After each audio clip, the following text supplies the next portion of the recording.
India TV YouTube channel को subscribe करें और बेल आइकन दबाएं।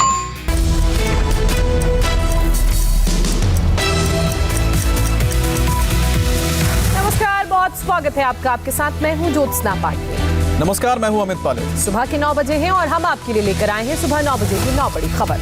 आपको दिखाएंगे अस्पताल से घर लौटने के बाद कैसे तेज हुई है ममता बनर्जी की व्हील चेयर पॉलिटिक्स और बढ़ते कोरोना मरीजों की वजह से कहां-कहां लगा है लॉकडाउन।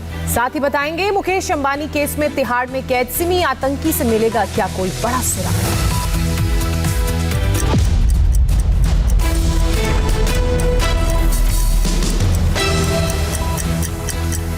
9 बजे की 9 बड़ी खबरों में सबसे पहले बात ममता बनर्जी की व्हील चेयर पॉलिटिक्स की। अस्पताल से निकलने के बाद ममता व्हील चेयर पर घर पहुंची और अब चुनाव प्रचार भी इसी व्हील चेयर के साथ करेंगी।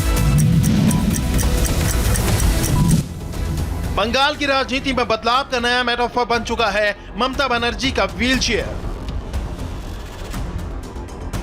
अस्पताल से व्हील चेयर पर घर पहुंची ममता बनर्जी की इन तस्वीरों में जबरदस्त इमोशन है। समर्थक ममता की इस हालत पर भावुक हो रहे हैं। उनके लिए जैसे अब सब कुछ पीछे छूट चुका है। व्हील चेयर पर बैठी दीदी के रूप में चुनावी हवा बदलने का ट्रम्प कार्ड मिल चुका है। वहीं बीजेपी को लगता है कि ममता को लगी चोट अपनी जगह है। व्हील चेयर वाला ड्रामा दीदी का चुनावी स्टंट है। चेयर हो या कार्ट व्हील हो, कुछ भी हो, इससे आप पब्लिक का सिंपैथी जो है वो नहीं कर सकते। ये सिंपल सी बात है। व्हील चेयर में इमोशनल अपील तो ममता बनर्जी को भी दिखी, तभी वो डॉक्टर्स की मनाही के बावजूद अस्पताल से घर लौट आई। वरना डॉक्टर्स की सलाह थी दीदी कम से कम 48 घंटे अस्पताल में रहें, लेकिन दीदी नहीं मानी और अब तैयारी है व्हील चेयर के साथ चुनावी रण फतह करने की।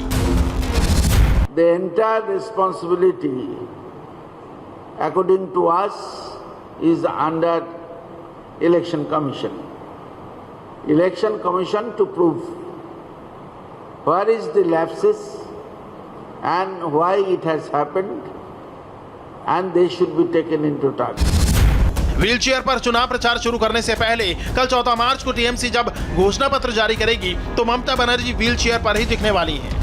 शाम को अब ममता बनर्जी को इस अस्पताल से डिस्चार्ज कर दिया गया है और ये कहा जा सकता है कि ममता बनर्जी एक बार फिर से दोबारा चुनावी मैदान में दिखेंगी। ममता अस्पताल से बाहर तो आ गई, लेकिन हाथ जोड़ने के अलावा उन्होंने कुछ नहीं कहा। लेकिन ये तस्वीरें बहुत कुछ बोल रही हैं। ये तो सिर्फ ट्रेलर है। ममता की खामोशी का मतलब ये नहीं कि ममता चुप रहेंगी। टीएमसी अब पूरे प्रचार में दीदी की चोट पर ही खेला करने के मूड में है, जबकि बीजेपी चुनाव आयोग से मामले की उच्च स्तरीय जांच की गुहार कर रही है।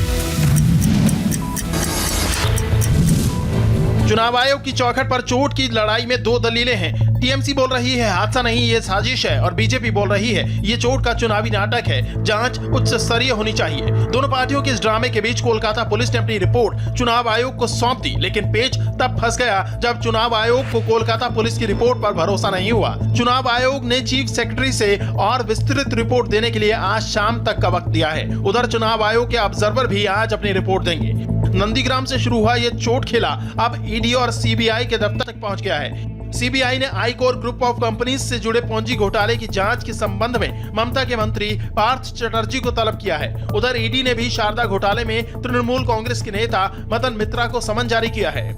इस समन से बंगाल का सियासी माहौल अब और गर्म होगा, क्योंकि ममता हर रैली में बोलती हैं कि बीजेपी ईडी और सीबीआई से हमें डराना चाहती है। ममता की चोट के साथ ऐसे बयानों की चर्चा भी बंगाल चुनाव में बड़ा फैक्टर बन चुकी है। बंगाल के गर्माते चुनावी माहौल में आज से संयुक्त किसान मोर्चा की भी एंट्री हो रही है और बंगाल के सबसे हॉट सीट माने जाने वाले नंदीग्राम में आज किसान मोर्चा की महापंचायत होने जा रही है। संयुक्त किसान मोर्चा ने बंगाल चुनाव में एंट्री का ऐलान तो पहले ही कर दिया था। इसका आगाज उस नंदीग्राम से होगा जहां ममता बनर्जी और शुभेंदु अधिकारी का मुकाबला पूरे देश में सुर्खियां बटोर रहा है। किसान मोर्चा की पंचायत इसलिए अहम होने वाली है क्योंकि सिर्फ नंदीग्राम ही नहीं, पूरे पूर्वी मिदनापुर जिले में महसी समाज यानी खेतीहर वर्ग के वोटरों की संख्या 53% से ज्यादा है। खेती करने वाला किसान नंदीग्राम का वो क्या सोच रहा है? क्या सचेगा? किसान जो सच रहा है ऊपर से वही सच रहा है। हाँ। हम लोग क्या कहेगा? तो यहाँ तो दीदी भी है और दादा भी है। हाँ। जमीन के लिए तो दोनों लड़े थे। हाँ। अब आमने सामने हैं। हाँ। तो अब किसान किसके साथ है? किसान किसके साथ है? दादा का साथ है। दादा तो मेरा गांव का लड़का है ना, इसलिए दादा का साथ है। अच्छा, भूमिपुत्र। हाँ, भूमिपुत्र। दीदी को ही सुनेगा। दीदी को क्यों? दीदी तो अभी तो जो कुछ काम करता है सब कुछ देखता है तो अच्छा ही कर रहा है। और शुभेंदु अधिकारी वो तो दीदी का संग में रहा, वो तो अभी दीदी से अलग हो गया। इसका मतलब वो दीदी से बेईमानी किया है। संयुक्त किसान मोर्चे की पहली पंचायत नंदीग्राम में सुबह 11 बजे शुरू होगी। दूसरी पंचायत कोलकाता में शाम 5 बजे शुरू होगी। जो 26 जनवरी का बजट को बढ़ाना है। मोर्चे ने अपनी अपील में साफ किया है कि वो किसी के लिए वोट मांगने नहीं आए हैं, बल्कि बंगाल के किसानों को केंद्र सरकार के 3 कृषि कानूनों के खिलाफ जागरूक करने आए हैं। पश्चिम बंगाल और दूसरे राज्यों के चुनाव जीतने के लिए बीजेपी ने स्टार प्रचारकों की फौज मैदान में उतारी है। और स्टार प्रचारकों की लिस्ट में पीएम मोदी, अमित शाह समेत कई केंद्रीय मंत्री हैं और राज्यों के मुख्यमंत्री शामिल हैं। बीजेपी 5 राज्यों के चुनाव पीएम मोदी के चेहरे पर ही लड़ने वाली है। पीएम मोदी बंगाल और असम समेत बाकी राज्यों में भी रैलियां करते दिखाई देंगे और उनका साथ देने के लिए अमित शाह समेत केंद्रीय मंत्री, राज्यों के मुख्यमंत्री और बड़े बड़े दिग्गज नेता मैदान में नजर आएंगे। सबसे पहले बात बंगाल की। बीजेपी ने 40 नेताओं की लिस्ट जारी की है जो बंगाल में बीजेपी के स्टार प्रचारक होंगे। प्रधानमंत्री नरेंद्र मोदी पुरुलिया में 18 मार्च को और कोंटाई में 20 मार्च को और बांकुड़ा में 21 मार्च को चुनाव प्रचार करेंगे। वहीं गृह मंत्री अमित शाह बंगाल में 4 बड़ी रैलियों में हिस्सा लेंगे। गृह मंत्री अमित शाह 15 मार्च, 19 मार्च, 26 मार्च और 27 मार्च को बंगाल में जनसभाओं को संबोधित करेंगे। इसके अलावा बीजेपी के फायर ब्रांड नेता और यूपी के मुख्यमंत्री योगी आदित्यनाथ 16 मार्च को पुरुलिया में जनसभा को संबोधित करेंगे। वहीं असम में भी बीजेपी ने बंगाल की तरह 40 स्टार प्रचारकों के नामों का ऐलान किया है। इसी कड़ी में आज केंद्रीय मंत्री राजनाथ सिंह और स्मृति ईरानी असम में अपने चुनाव प्रचार की शुरुआत करने वाले हैं। असम में पीएम मोदी की कुल 6 रैलियां हैं, जिसमें से 2 वो कर चुके हैं और 4 अभी होनी बाकी हैं। उधर तमिलनाडु चुनाव में असदुद्दीन ओवैसी ने बीजेपी, कांग्रेस और एआईडीएमके के खिलाफ मोर्चा खोल दिया है। और अपने भाषण के साथ ओवैसी ने मुस्लिम वोटर्स को लुभाने की कोशिश की। मैडम जयललिता ने अपनी पार्टी को बीजेपी से दूर रखा था। अफसोस की बात यह है कि एडीएमके आज नरेंद्र मोदी की गुलाम बन चुकी है। बिहार हो या गुजरात, बंगाल हो या तमिलनाडु, चुनावी मैदान में ओवैसी बीजेपी पर हमला करना नहीं भूलते। हालांकि उन पर बीजेपी की बी टीम होने के आरोप लगते रहते हैं। हमारे मुखालिफिन ये कह रहे हैं कि बी टीम है। मैं उनसे पूछना चाह रहा हूं, अटल बिहारी वाजपेयी जब चीफ मिनिस्टर थे तो क्या डीएमके अटल बिहारी वाजपेयी के साथ गोद में बैठकर चाय नहीं पी रही थी? तमिलनाडु में 6 अप्रैल को विधानसभा चुनाव के लिए मतदान होगा, लेकिन उससे पहले राज्य में प्रचार का दौर जोर शोर से शुरू हो चुका है। तमिलनाडु में दोबारा एआईएडीएमके की सरकार बनेगी या सत्ता परिवर्तन होगा, सबकी जुबान पर बस यही सवाल था। लेकिन इस चुनाव में शशिकला के भतीजे दिनाकरन की पार्टी के आने से चुनाव त्रिकोणीय हो गया है और इसमें दिनाकरन का साथ दे रहे हैं एआईएमआईएम प्रमुख असदुद्दीन ओवैसी। चेन्नई में ओवैसी ने अल्पसंख्यकों से दिनाकरन की एएमएमके को वोट देने की अपील की। इंशाअल्लाह मैं आपसे वादा कर रहा हूं कि तमिलनाडु में मुस्लिम अक़लियत की एक आजाद सियासी क़यादत यहां पर हम उभार कर रहेंगे। क्वाड की वर्चुअल बैठक में चीन के खिलाफ भारत समेत दुनिया के 4 ताकतवर देश एकजुट हो गए हैं। इंडो पैसिफिक रीजन में चीन की दादागिरी को रोकने के लिए स्ट्रैटेजिक प्लान तैयार किया गया है। हिंद प्रशांत क्षेत्र में शांति और स्थिरता के लिए जिस तरह भारत, अमेरिका और जापान, ऑस्ट्रेलिया एकजुट हुए, उससे चीन को मिर्ची लगी होगी। पीएम मोदी की कूटनीति है क्वाड की एकता के साथ हिंद प्रशांत क्षेत्र में चीन का प्रभाव कम करने की। सूत्र बताते हैं कि क्वाड सम्मेलन में चीन की विस्तारवादी चाल पर मंथन हुआ। पूर्वी लद्दाख में चीन के कब्जे पर भी चर्चा हुई। अमेरिका, ऑस्ट्रेलिया और जापान इस मुद्दे पर भारत के साथ खड़े दिखे। वहीं प्रधानमंत्री मोदी ने अपने भाषण में वसुधैव कुटुंबकम के माध्यम से भारत की नीति को साफ करने की कोशिश की। Make the Quad a force for global good. I see this positive vision as an extension of India's ancient philosophy of Vasudhaiv Kutumbakam, which regards the world as one family. We will work together closer than ever before. Today's summit meeting shows that Quad has come of age. It will now remain an important pillar of stability in the region. Hind प्रशांत के सबसे बड़े economic zone में चीन का प्रभाव कम करने के लिए सभी नेताओं ने मिलकर मोहर लगाई है। बैठक में ऐसे कई फैसले हुए जिससे भारत की ताकत का एहसास होता है। बैठक में पीएम मोदी ने वैक्सीन विश्व गुरु बनने का ब्लूप्रिंट रखा, जिसका क्वाड देशों ने पूरा समर्थन किया। चीन की वैक्सीन डिप्लोमेसी को चित करने के लिए बैठक में फैसला हुआ कि भारत में भारी निवेश होगा ताकि 2022 तक भारत 1 अरब कोरोना वैक्सीन का प्रोडक्शन कर सके, जिसका निर्यात हिंद प्रशांत क्षेत्र में किया जाए। क्वाड नेताओं ने वैक्सीन, क्लाइमेट चेंज, उभरती तकनीक पर 3 वर्किंग ग्रुप बनाने का भी फैसला किया। अयोध्या के संतों ने यूपी में सड़क पर बने धार्मिक ढांचों को हटाने के फैसले से सहमति जताई और सड़क पर धार्मिक ढांचों को हटाने के निर्देश यूपी सरकार ने कोर्ट के निर्देश के बाद जारी किए।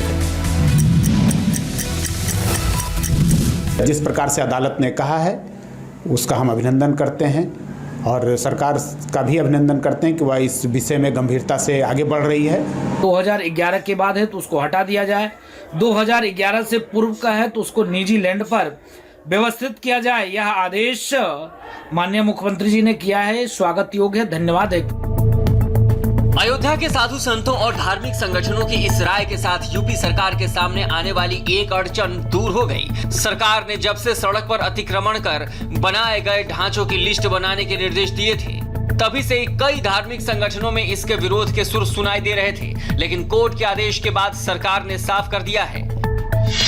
1 जनवरी 2011 के बाद अतिक्रमण कर हटाए गए धार्मिक ढांचे हटाने जा रही है यूपी सरकार। 14 मार्च तक हर जिले के डीएम को ऐसे ढांचों की लिस्ट बनाने को कहा गया है। सीनियर पुलिस अधिकारियों से अतिक्रमण हटाने का रोड मैप देने को कहा गया है। इलाहाबाद हाई कोर्ट ने अगले 6 महीने में सड़क से सारे अतिक्रमण हटाने के आदेश दे दिए थे। हम उसका विरोध नहीं करते, हम ये चाहते हैं कि किसी के साथ नाइंसाफी नहीं होनी चाहिए। अगर कोई धार्मिक स्थल रोड पे आता है, नाजायज है और अतिक्रमण है तो सरकार उसको हटावे, उसके लिए कोई बुराई नहीं है। जिला प्रशासन और यूपी के रोड मैप के आधार पर ही यह तय होगा इतने बड़े पैमाने पर अतिक्रमण हटाने का काम कैसे पूरा होगा। महाराष्ट्र समेत देश के अलग अलग राज्यों में कोरोना वायरस ने फिर से रफ्तार पकड़ी है और कोरोना केस की वजह से कई शहरों में लॉकडाउन और नाइट कर्फ्यू का लगाना पड़ा है।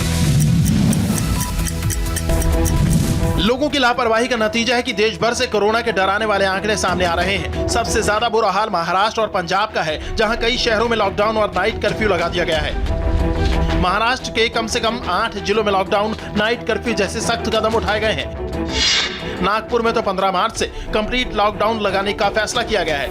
नवी मुंबई के पनवेल में आज से 10 दिनों तक यानी 22 मार्च तक नाइट कर्फ्यू रहेगा। पुणे में आंशिक लॉकडाउन लगाया गया है। परभणी और अकोला में भी 15 मार्च तक फुल लॉकडाउन रहेगा। जलगांव में भी 3 दिन का लॉकडाउन लगा है। अमरावती, अहमदनगर, नांदेड़, औरंगाबाद में भी स्कूल कॉलेज बंद कर दिए गए हैं।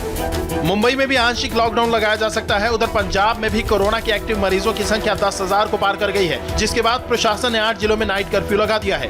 पंजाब के पटियाला, जालंधर, कपूरथला, नवांशहर, होशियारपुर, लुधियाना, मोहाली और फतेहगढ़ साहिब में रात 11 बजे से सुबह 5 बजे तक कर्फ्यू लागू है।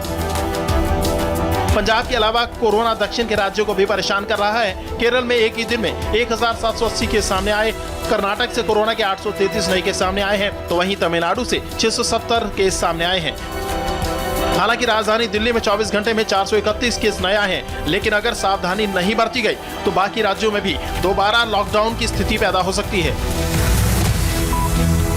उद्योगपति मुकेश अंबानी के घर के बाहर मिली कार के तार आतंकी संगठन इंडियन मुजाहिदीन से जुड़कर आज स्पेशल सेल तिहाड़ जेल जाएगी और जेल में बंद इंडियन मुजाहिदीन के आतंकी तहसीन अख्तर से पूछताछ करेगी। तिहाड़ जेल में बंद आतंकी तहसीन अख्तर के पास 2 मोबाइल कहां से आए? एंटीलिया के बाहर कार में विस्फोटक किसने रखा? इनके ग्रुप में कौन कौन लोग शामिल हैं? ये वो सवाल हैं जिनके जवाब स्पेशल सेल आज तिहाड़ की काल कोठरी में बंद आतंकी तहसीन अख्तर से उगलवाने की कोशिश करेगी।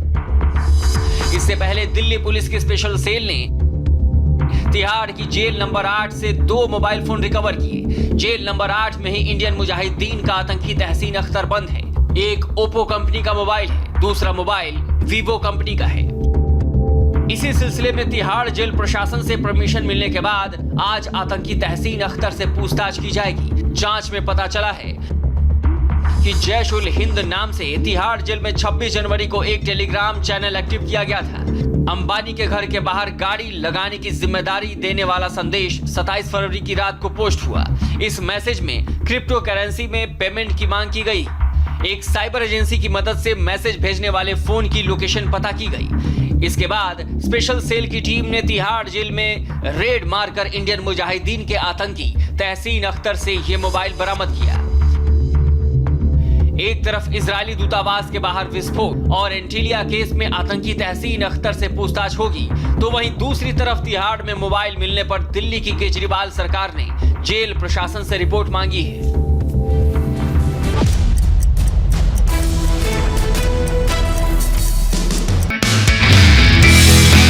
नमस्ते, मैं हूं मीनाक्षी जोशी। वीडियो और खबरों से अपडेट रहने के लिए India TV YouTube channel subscribe करें, बेल आइकन दबाना ना भूलें। जुड़े रहें इंडिया टीवी के साथ।